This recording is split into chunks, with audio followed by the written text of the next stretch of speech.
Assalamu alaikum wa rahmatullahi wa barakatuhu. This is Abdul Nasir Jangda from Qalam Institute coming to you once again with the Qalam Hangout. 30 days, 30 questions, where we're trying to answer your questions about the month of Ramadan. A question that I got was, I'm going to be traveling during the month of Ramadan on a long flight, an international flight, one that's going overseas. How do I go about in fasting during such a flight? When do I start? When do I end? How do I know my fast is over? Etc. So one thing that we have to understand is that, of course, travel is something that is as old as time itself. People have always traveled. So the Quran addresses that in the passage of Surah Al-Baqarah where it talks about fasting. Ya ayyuhalladhina amanu kutiba alaykum as-siyamu kama kutiba ala alladhina min qablikum la'allakum tattaqun. Talks about the obligation of fasting. Ayyaman ma'dudat faman kana minkum maridan aw ala safarin fa'iddatun min ayyamin ukhar. So if somebody is traveling, if any one of you is upon a journey, then you are allowed to not fast during those days of your travel and journey. If it proves to be difficult, you'll just have to make up that same number of days after the month of Ramadan is over.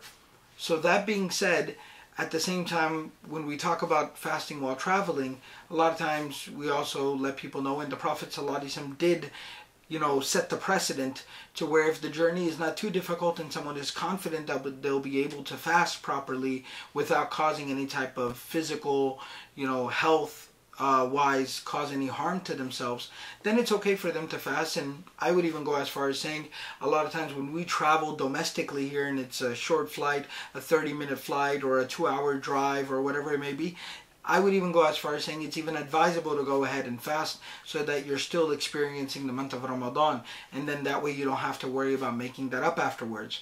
However, when we talk about a long flight, you do have to understand one thing, that the mode of travel, this means of travel that we have, is a little unprecedented. I mean, we're traveling 500 miles an hour. In 3 hours you've traveled all the way across, the United States. So these types of flights are kind of tricky to figure out, especially if you're traveling overseas. Your flight takes off from New York, you're going to be landing in London, or vice versa. You take off from London, you're going to be landing in New York or in Chicago or in Dallas or whatever the case may be. So you're traveling through, you're tearing through all these time zones, and it can prove to be a little tricky, a little difficult. Because here's the deal, there are some folks, so this is basically an issue of, where scholars are trying to figure out the issue. It's an area of ijtihad. So some scholars have given the fatwa that, you'll just basically, until and unless you land in a place, you'll just estimate your iftar time based on your departure location. But at the same time, if you are traveling and the sun is visible to you, the preferable position and opinion is that the ruling is based on where you are at that particular time, where you're at that particular time. So even though, let's just say you left from London and now the sun has already set in London, but you're somewhere over the US right now or vice versa, and you can still see the sun up, then that's going to be a little problematic, because generally speaking, the more preferable ruling and position with the scholars is that you estimate your time based on your current location. So with all these different variables, my honest recommendation in this situation will be to just avoid fasting in that situation. I understand it's a month of Ramadan. I'm not telling you to take the easy way out or to skip out on the spirituality of Ramadan. A lot of that is still up to you. You can choose to not watch the in-flight movie and recite some Quran and make some dhikr and do some tasbih and catching up on some reading of seerah or tafsir. That's definitely up to you. So you can still maintain your spirituality throughout that day, but just trying to figure out the times of the fast and the iftar time and everything will be so tricky and difficult in that type of a situation.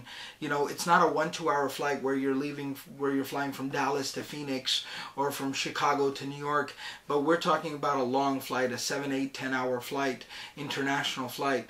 So it's just better to go ahead and not fast that day and make up that day afterwards, after the month of Ramadan. That's just my own very humble suggestion in that situation.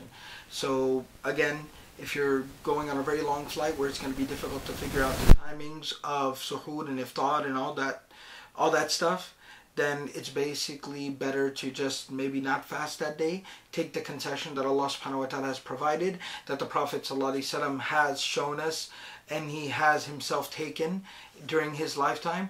Take that concession and just make up that day afterwards. You can still maintain your spirituality, inshallah, by reciting Quran and making dhikr and doing tasbih and just engaging in worship and remembrance of Allah subhanahu wa ta'ala. I hope and pray this is a very blessed month of Ramadan. For those of you who travel for work, it can be very difficult. I have some students and some friends who were traveling a lot for work during the month of Ramadan a couple of years back, and they shared their experiences with me, and from what they told me, it was very difficult. It really took a toll on their spirituality during the month of Ramadan. So, my heart definitely goes out to you, but try the best that you can to maintain a routine and have regular times for worship and remembrance and dhikr and, spirituality. And inshallah, your Ramadan will be productive, and you'll inshallah spiritually benefit during the month of Ramadan.